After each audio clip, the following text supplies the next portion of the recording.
नमस्कार. बघा, रोज कितीतरी बातम्या आपण वाचतो, ऐकतो. पण या सगळ्या धावपळीत देशाचं भविष्य घडवणाऱ्या काही मोठ्या गोष्टी आपल्या नजरेतून सहज सुटून जातात. पण जर आपण हे सगळे वेगवेगळे धागे एकत्र जोडले ना, तर एक जबरदस्त चित्र समोर येतं. चला, आज तेच चित्र आपण एकत्र पाहूया. तर प्रश्न अगदी सोपा आहे की एक राष्ट्र आपलं भविष्य नक्की कसं घडवतं. आणि याचं उत्तर खरं सांगायचं तर कोणत्या एका जादूच्या कांडीत नाहीये. ते दडलंय पर्यावरण, तंत्रज्ञान आणि सामान्य माणसाचं सक्षमीकरण या सगळ्या गोष्टींना एकाच धाग्यात गुंफण्यात. आणि आजच्या या भागात आपण नेमकं हेच करणार आहोत. आपण काही महत्त्वाच्या घडामोडींचे हे जे सुटे मुद्दे आहेत ना, ते एकत्र जोडणार आहोत आणि त्यातून भारताच्या प्रगतीचं एक स्पष्ट चित्र समोर आणणार आहोत. चला तर मग सुरू करूया. आपला पहिला थांबा आहे पर्यावरण. भारत फक्त स्वतःच्या गरजांसाठीच नाही तर संपूर्ण जगासाठी एक ग्रीन लीप, एक हरित झेप घेतोय. आणि याची सुरुवात होतीये एका खूप महत्त्वाच्या आंतरराष्ट्रीय करारापासून. हा आहे नागोया प्रोटोकॉल. आता हे नाव जरा अवघड वाटेल, पण सोप्या भाषेत सांगायचं झालं तर हा एक असा आंतरराष्ट्रीय नियम आहे जो हे पक्क करतो की निसर्गाच्या खजिन्यातून म्हणजे जैविक संसाधनांमधून जो काही फायदा होईल ना, तो सगळ्यांमध्ये योग्य प्रकारे वाटला जाईल.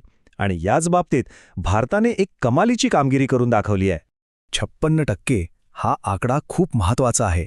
हा फक्त एक नंबर नाहीये, तर जागतिक स्तरावर भारताचा प्रभाव किती वाढतोय याचं हे प्रतीक आहे. पण प्रश्न हा येतो की हा आकडा नेमका कशाचा आहे. कारण यामागे एक अशी गोष्ट दडली आहे जी भारताला जगात एका वेगळ्याच उंचीवर नेऊन ठेवते. तर याचं उत्तर इथे आहे. बघा, जगात जेव्हा जेव्हा नैसर्गिक संसाधनांच्या वापरासाठी आंतरराष्ट्रीय मान्यता प्रमाणपत्र दिली जातात, तेव्हा त्यापैकी 56%पेक्षा जास्त प्रमाणपत्र ही एकट्या भारताने दिली आहेत. आणि हे कशामुळे शक्य झालं तर आपल्या देशाचा जैवविविधता कायदा इतका प्रभावीपणे काम करतोय म्हणून. आणि गंमत म्हणजे जगात दुसरा कुठलाही देश याच्या आसपाससुद्धा नाहीये. हे तर झालं जागतिक स्तरावर. पण आपल्या देशात काय परिस्थिती आहे? ही आकडेवारी बघा. ही भारताच्या स्वच्छ ऊर्जेच्या भविष्याची कहाणीच सांगतेय. आपल्या एकूण रिन्युएबल एनर्जीच्या क्षमतेपैकी तब्बल 71% वाटा एकट्या सौर ऊर्जेचा आहे. म्हणजे आपलं भविष्य हे सूर्यप्रकाशावर अवलंबून आहे हे अगदी स्पष्ट दिसतंय. आणि ही फक्त कागदावरची कल्पना नाहीये. यामागे प्रचंड आर्थिक ताकद उभी केली जातीये.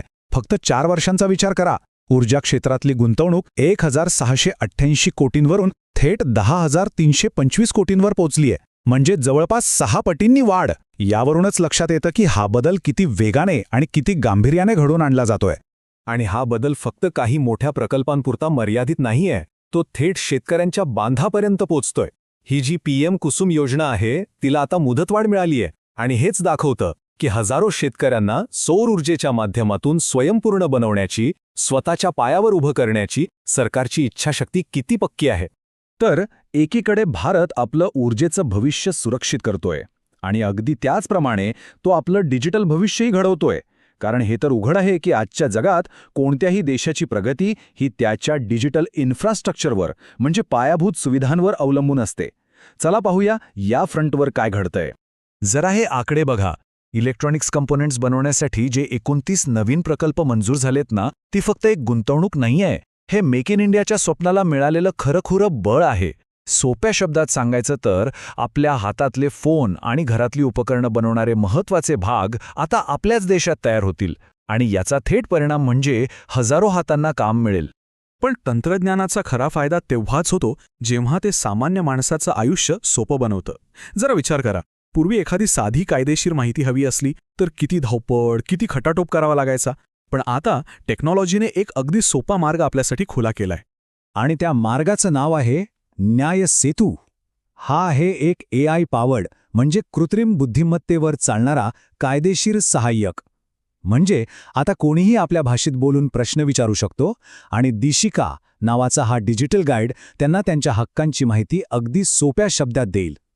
आणि हे सगळं शक्य होतंय भाषिनी नावाच्या तंत्रज्ञानामुळं, जे भाषेची भिंतच काढून टाकतं. तर आत्तापर्यंत आपण पाहिलं की कशी ऊर्जा आणि तंत्रज्ञानाची मजबूत पायाभरणी होतीये. पण या सगळ्याच्या केंद्रस्थानी कोण आहे? तर सामान्य नागरिक. चला आता अशा काही गोष्टींबद्दल बोलूया ज्या थेट लोकांच्या आयुष्याला, देशाच्या सुरक्षेला आणि आपल्या सर्वांच्या स्वाभिमानाला स्पर्श करतात. ₹1000 आता वरवर पाहता ही रक्कम कदाचित खूप मोठी वाटणार नाही, पण पंजाबमधल्या लाखो महिलांसाठी हा आकडा फक्त पैसे नाहीत, तर हे आर्थिक स्वातंत्र्याच्या आणि सन्मानाच्या दिशेने उचललेलं एक खूप मोठं पाऊल आहे. ही आहे मुख्यमंत्री मावान धियान सत्कार योजना. या योजनेमुळे होतंय काय, तर पंजाबमधल्या जवळपास 97% प्रौढ महिलांना दर महिन्याला 1000 रुपयांची थेट आर्थिक मदत मिळतेय. विचार करा किती मोठा आकडा आहे हा. हे महिला सक्षमीकरणाचं एक खरंखुरं प्रत्यक्ष उदाहरण आहे. बघा, एकीकडे नागरिकांचं सक्षमीकरण सुरू आहे, तर दुसरीकडे देशाच्या सागरी सीमांचं रक्षणही तितकंच महत्त्वाचं आहे. हे आहे शची, भारतीय नौदलाच्या ताफ्यात दाखल झालेलं एक नवीन गस्ती जहाज. अशा एकूण 11 जहाजांपैकी हे पहिलं आहे, आणि हे प्रतीक आहे भारताच्या वाढत्या सागरी सामर्थ्याचं. कोणत्याही राष्ट्राची खरी ओळख फक्त त्याच्या लष्करी ताकदीने नाही, तर त्याच्या समृद्ध सांस्कृतिक वारशाने सुद्धा होत असते. आणि गांधीनगरमधलं हे जे सम्राट संप्रती संग्रहालय आहे, त्याचं उद्घाटन हे त्याच दिशेने उचललेले खूप महत्त्वाचं पाऊल आहे. हे संग्रहालय फक्त जैन इतिहासालाच उजाळा देत नाही, तर अहिंसेच्या वैश्विक मूल्यांना एक आदरांजली वाहते. तर मग आपण आत्तापर्यंत काय पाहिलं? हरित ऊर्जा, सर्वांसाठी डिजिटल सेवा, सामाजिक सुरक्षा, संरक्षण सज्जता आणि सांस्कृतिक वारसा. हे सगळे धागे जे वरवर पाहता वेगवेगळे वाटतात, ते आता एकत्र विणले जात आहेत. आणि यातूनच एका गतिमान भारताची कहाणी तयार होतीये. जेव्हा एखादा देश इतक्या सगळ्या आघाड्यांवर एकाच वेळी अशी प्रगती करतो, तेव्हा तो फक्त बदलत नसतो, तर तो स्वतःलाच नव्याने घडवत असतो. आणि मग प्रश्न हा उडतो की ह्या सगळ्या एकत्रित ऊर्जेतून भारताच्या कहाणीचा पुढचा अध्याय काय असेल?